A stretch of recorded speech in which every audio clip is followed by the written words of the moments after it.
बातें तो बहुत है, बहुत सारी तफसीलात हैं जो मैं आंखों देखे का हाल बता सकता हूँ। हीरोज़ ऑफ 1971 और इस वक्त मैं 71 साल पर खड़ा हूँ। 31 को मेरा 71 साल हो जाएगा। तो मैं छोटे से वक्त से देख रहा हूँ जो मुल्क के साथ दो लगते जिगर होने का जो वजह बना, मेन अहम के मुक्ति बाहिनी यानी बेंगोलीज मुजीबुर रहमान, इनकी प्लानिंग बहुत ख़राब थी। इनके 6 निकात जो थे जो बहुत ख़तरनाक थे। जनरल टिक्का साहब, जनरल यहिया साहब ने भुट्टो साहब को इंटरकॉन्टिनेंटल होटल में टेबल टॉक के लिए बुलाया और शेख मुजीबुर रहमान को बुलाया, दोनों को, कि आपस में मिलकर आप लोग you are table talk to decided for any problem. तो शेख मुजीब ने कहा कि मेरे 6 निकात हैं, उस पर जो है अगर अमल जब तक नहीं होगा मैं इस चीज़ को नहीं मानता। भुट्टो साहब ने कहा कि आपके 6 निकात जो है वो बहुत ख़तरनाक है। 2 निकात important, must be important for 2 निकात। एक पाकिस्तान का झंडा अलग हो, दूसरा पाकिस्तान का करेंसी। भुट्टो साहब ने कहा कि नहीं, ये एक्सेप्ट नहीं करता हूँ मैं।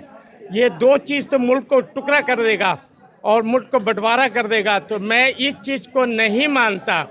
तो फिर यहिया साहब ने कहा कि भाई ठीक है भुट्टो साहब, इसको डिसाइड चेंज करो, ख़त्म करो। और उसके बाद फिर मार्शल लग गया। जनरल टिक्का साहब आके टेक ओवर किया।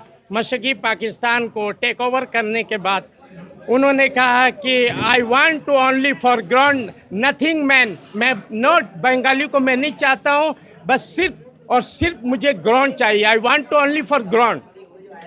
तो टिक्का साहब ने जब ये देखा सिलसिला और ऑपरेशन शुरू हो गया 70 मार्च में बंगाल के अंदर ऑपरेशन शुरू हो गया। और शुरू होने के बाद जब देखा बहुत हालात ख़राब हो गए, चूँकि पाक आर्मी यहाँ से गई थी, उन्हें वहाँ का वाकिफ़ नहीं थे। तो टिक्का साहब ने एक चीज़ आइडिया कहा कि क्यों नहीं हम बिहारी कम्युनिटीज़ को इस पाकिस्तान सिविल आर्मेड फोर्स बनाकर इनको अपने साथ मिला लिया जाए और हम दोनों मिलकर ये हमें बैकिंग करेंगे और हम इंडिया से सपोर्ट में इंडिया को जंग करेंगे। फिर हम लोग डटे रहे और मुझे वो एजाज़ हासिल है कि 4 नवंबर 1971 को मेरे मियाँ बाज़ार बॉर्डर कुमिल्ला से अगरतला की साइड से अटैक शुरू हुआ। मैं वायरलेस ऑपरेटर था, कम्युनिकेशन करता था। मैं 2 बजे के बाद इंडिया अगरतला से टैंक आना शुरू हो गया। हम नए थे, रंगरूट थे बिल्कुल। तो मुनीर साहब थे हमारे 25 FFR के मुनीर साहब थे, लेफ्टिनेंट मुनीर साहब। मैंने कहा सर ये आवाज़ कैसी आ रही है? तो कहने लगा मुनीर साहब, बेटा सुबह जंग शुरू हो गया, इंडिया अटैक पर आ रहा है, इंडिया आ गया अटैक पे। और सुबह होते होते हमारे इतना है कि 500 गज के फासले पर इंडिया का टैंक आना शुरू हो गया और मेरे बॉर्डर से अटैक शुरू हो गया।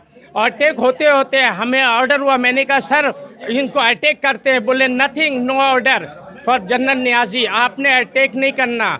टिक्का साहब नियाज़ी साहब को हैंडओवर करके और पाकिस्तान आ गए और हम लोग जंग लड़ने के लिए तैयार थे।